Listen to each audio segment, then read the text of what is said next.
Capítulo 17.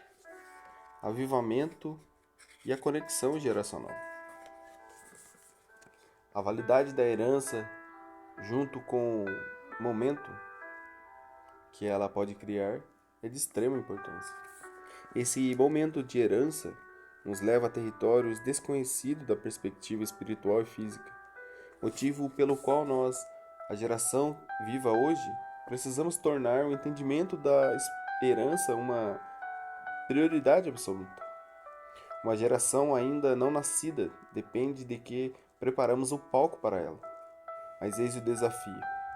O palco só pode ser montado para eles se abraçarmos o palco que foi montado para nós. Tocar esse momento alterar o curso da nossa vida e da vida das pessoas que nos rodeiam. Eric Johnson e Bill Johnson.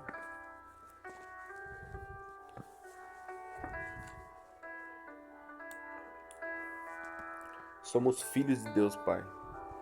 Essa grande verdade espiritual, essa promessa do Pai para nós, realizada em Jesus e vivenciada pelo Espírito, permeia todas as Escrituras e tem implicações profundas, não somente na esfera do indivíduo, mas nas gerações inteiras.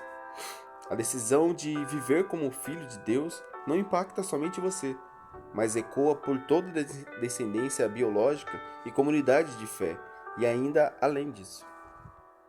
Deus decidiu encerrar o ciclo do Antigo Testamento da seguinte forma: Vejam, eu enviarei a você um profeta Elias antes do grande e terrível dia do Senhor. Ele fará com que os corações dos pais se voltem para os filhos e os corações dos filhos para os seus pais. Do contrário, eu virei e castigarei a terra com maldição. Malaquias 4 e 5. O assunto escolhido por Deus para fechar o Antigo Testamento foi paternidade e filiação. Isso aponta para o fato de que tudo o que viria a seguir, inclusive a obra redentora com Cristo Jesus, desmembraria essa profecia tão significativa. A palavra profética não apenas se refere ao futuro, como também o cria.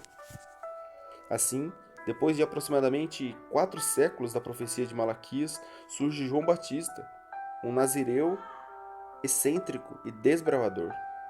Ele era a profecia em carne e osso. João Batista seria o precursor de Jesus, aquele que abriria o caminho para ele chegar. Era uma missão muito especial, tanto é que Jesus afirmou sobre ele: entre os que nasceram da mulher não há ninguém maior que João. Todavia, o reino de Deus é maior do que ele. Lucas 7:28. A profecia de Malaquias revela que João Batista traria atmosfera a um elo geracional, da conexão dos corações dos pais com os filhos. Nesse contexto, podemos pensar também sobre o simbolismo do batismo.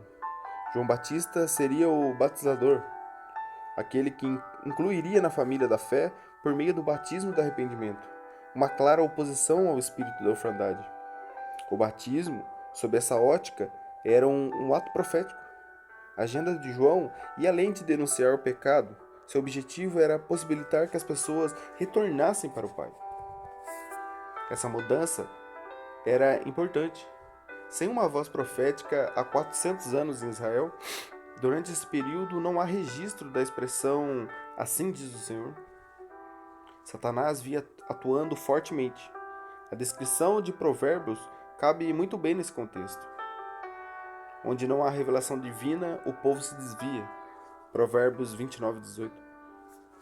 João Batista tinha a missão de preparar a chegada daquele que deveria, mais do que claro, que o tempo de Malaquias 4:6 havia chegado.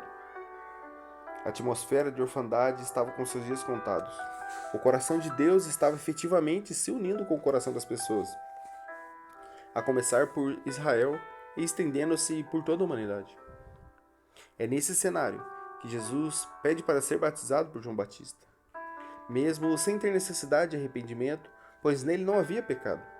Jesus estava evidenciando que era chegada a era do pertencimento ao reino, a era da integração, da conexão com o Pai. João, primeiramente, resiste a batizar Jesus. Já reconheceu quem ele era, no entanto, recebeu sua objeção. Respondeu Jesus: deixe assim por enquanto. Convém que façamos para cumprir toda a justiça. Mateus 3,15.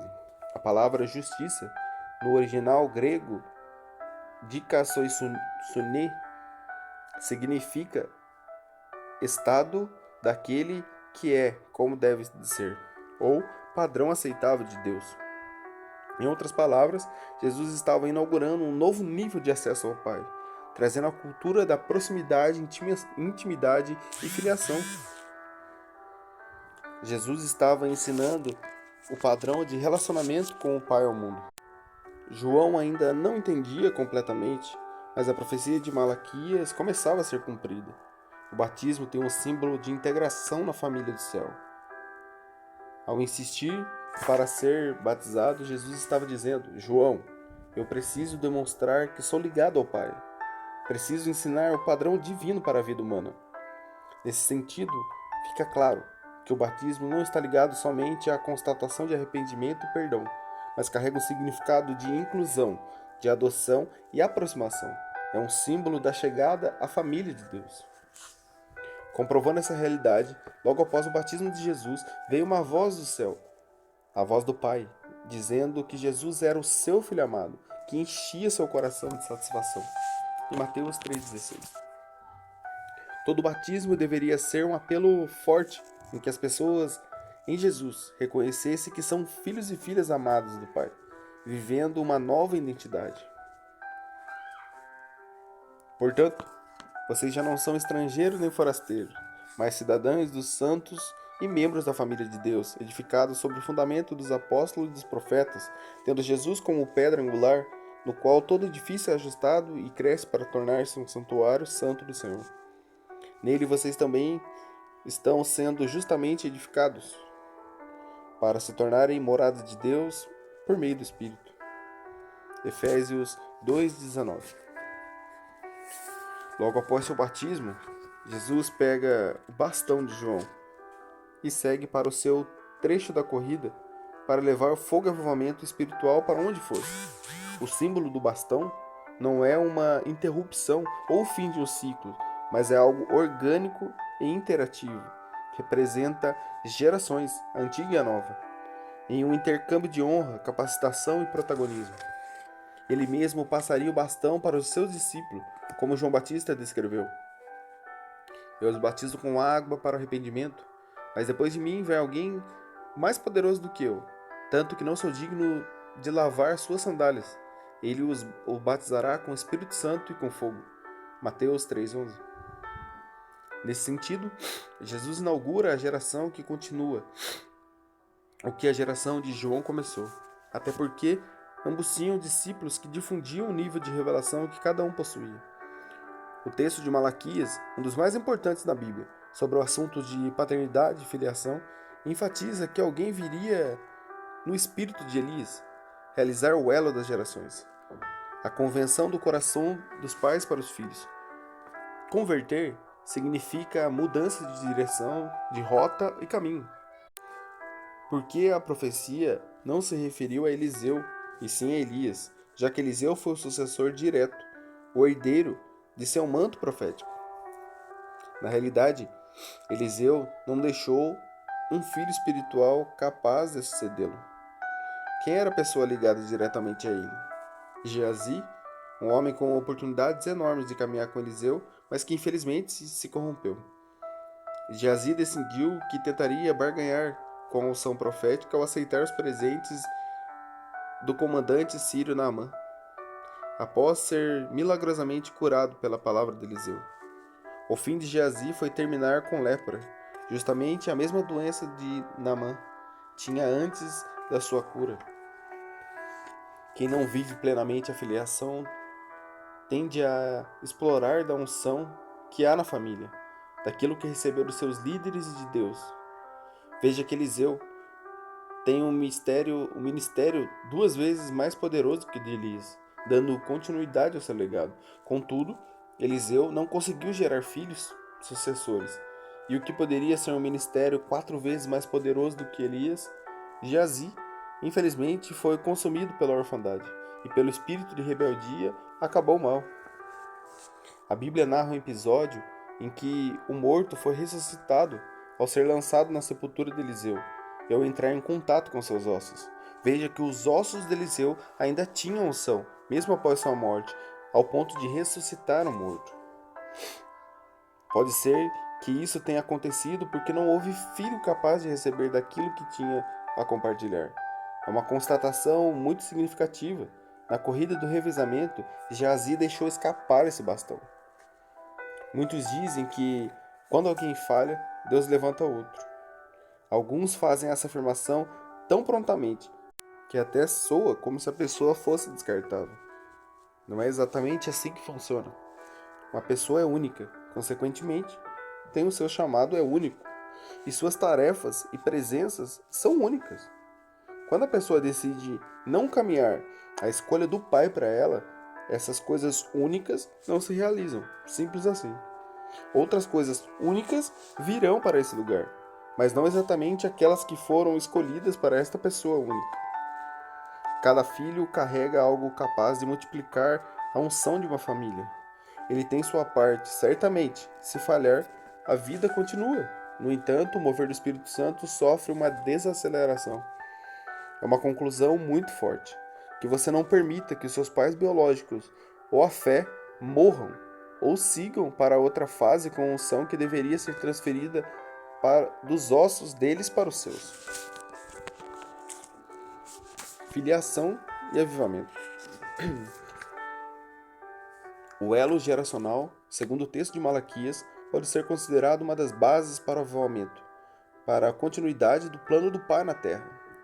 Por outro lado, quando a orfandade influencia gerações, a relação truncada e não curada entre pais e filho passa a ser um dos maiores obstáculos ao avivamento. Quando uma geração carrega as marcas da orfandade, ela tem dificuldades em se conectar com o pai e a sua família de fé, especialmente com os mais experientes, e com o resultado é a lentidão de desabrochar do avivamento. Tão importante quanto o avivamento é a construção da cultura que ele envolve, e o elo, que é gerado pela filiação saudável e fundamental para que isso aconteça. Um engano conclui que um avivamento tem curto prazo de duração. Concordamos que um dos motivos principais da descontinuidade de um avivamento na história é a ausência de discipulado, mas cremos que há ainda um aspecto mais profundo em relação a isso. A essência da descontinuidade é a orfandade. A essência da conexão é a falta de comprometimento e bom vivenciar da unção geracional. Podemos constatar agora mesmo que ministérios extraordinários podem sucumbir ou até acabar por falta de sucessores e filhos ungidos. Há uma crise de sucessores. Isso se dá em parte porque os pais não foram pais, e em parte porque os filhos não foram filhos no processo, ao ponto de que os pais confiarem a eles a continuidade da liderança. Definitivamente a orfandade precisa deixar a igreja, de forma que nunca mais haja falta de filhos prontos para levar o bastão adiante para a próxima geração, em que o novo ciclo jamais acabe. Deus nos plantou em uma família biológica e espiritual para frutificarmos. Ele escolheu que existíssemos nesse tempo, que fôssemos eficazes e trazer a revelação de Deus nesta época. Fomos plantados em comunidades, igrejas e lares para levarmos a solução do céu, que inclui amor, graça, perdão e honra. Em outras palavras, ninguém deveria se sentir órfão por considerar não adequado o ambiente onde está. A questão é como decidimos abençoar o lugar onde estamos, mesmo que não seja o melhor naquele momento. Cada um pode decidir crer nos planos maiores do Pai e permitir a si mesmo ser um canal de bênção em contexto. Não podemos desistir da cultura da filiação. Alguns vivem como se pudessem realmente se opor à atmosfera de Malaquias 4:6, adotando um estilo distante, com crença que podem realizar tudo sozinhos.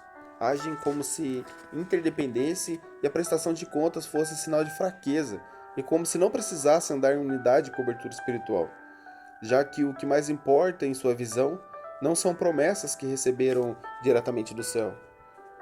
No fundo, estão focados em seus próprios reinos e agendas pessoais.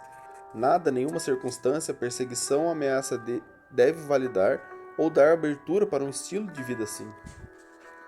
Está na hora da geração dos filhos absorver a cultura de honra como gratidão e proteção, para que possam experimentar a aceleração dos seus próprios destinos e, consequentemente, o aumento da manifestação do Espírito Santo em todo o tempo. Se a geração emergente não respeitar o elo geracional, não será plenamente fortalecida e não terá visão clara para poder sustentar o mover de Deus.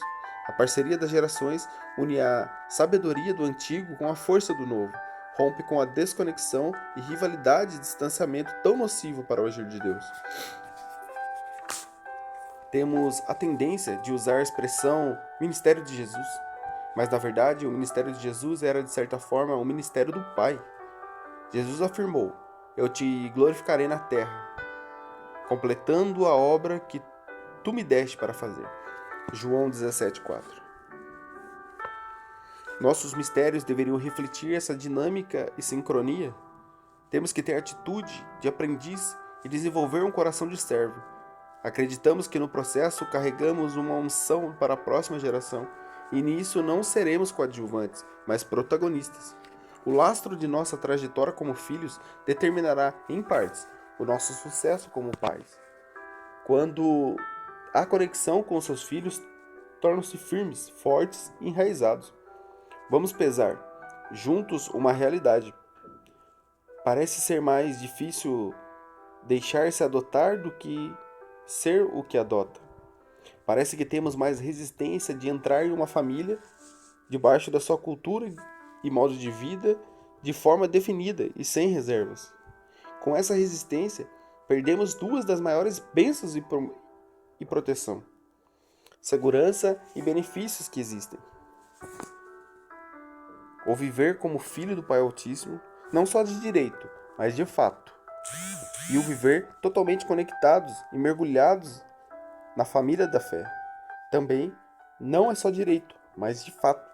Decida deixar-se e adotar-se sem reserva. É uma decisão que só você pode tomar e agir. O reino de Deus é o reino dos filhos adotados pelo seu Pai. Seus valores são os valores do céu, de aliança e de legado. Decidir viver como filho é um posicionamento poderoso, em todos os sentidos, porque permite nascer de um avivamento sustentável e duradouro, abençoando as próximas gerações e trazendo o filho de volta à terra. Um ato de resposta e compromisso. E aqui foi um livro inteiro para confirmar a verdade sobre você. Gostaríamos que você respondesse, frente a tudo que você leu e recebeu. Como está seu coração? Ainda existem marcas da orfandade no seu modo de pensar, agir, relacionar com as pessoas e, sobretudo, com Deus? Algum tema ainda é muito sensível ao seu coração? Neste momento, convidamos você a fazer, com fé, a oração a seguir, respondendo de maneira simples, mas definitiva, a verdade sobre quem você é e como você decide viver daqui para frente. Sua declaração de filho. Senhor, eu preciso de um pai. Não quero mais viver como um órfão. Creio que por meio de Cristo eu fui levado para o lar para ser filho. Eu aceito a realidade espiritual de ter chegado à minha casa. Rejeito todos os obstáculos humanos e espirituais que me impedem de aproveitar a minha herança espiritual como filho de Deus. Eu renuncio completamente a todo e qualquer pensamento, sentimento, ação ou modo de vida órfão e me coloco para pensar, sentir, agir e viver o tempo todo, em todos os momentos e circunstâncias, sejam eles quais forem, como um filho que é muito amado e sabe quem ele é. A partir de hoje, terei experiências diárias com Deus Pai, pois caminharei ao seu lado dia a dia, em nome de Jesus. O Filho, e em todo o guiar do Espírito Santo. Amém. A declaração do Pai. Jeremias 31 e 20. Você é o meu filho querido, o filho que eu mais amo. Sempre que digo seu nome, penso em você com amor e com compaixão. Por isso, meu coração anseia por você e tenho com você uma aliança eterna. Eu estarei sempre presente. Eternamente eu serei o seu pai. De hoje em diante, uma linda jornada se descortina, a jornada de andar como filho. Não haverá momento algum em que você estará sozinho. E em todas as coisas, todas, o Espírito Santo vai orientar e mostrar o que fazer e dizer, como também consolará e apoiará você. O Pai sempre estará esperando seu abraço de filho. Estará pronto para lhe entregar seu aconchego diário. Jesus sempre será o seu irmão querido, aquele que deu a vida para que você entrasse na família e vivesse a verdade. E na verdade, em todos os momentos da sua vida, eles estão com você todos os dias e para todo sempre. Amém.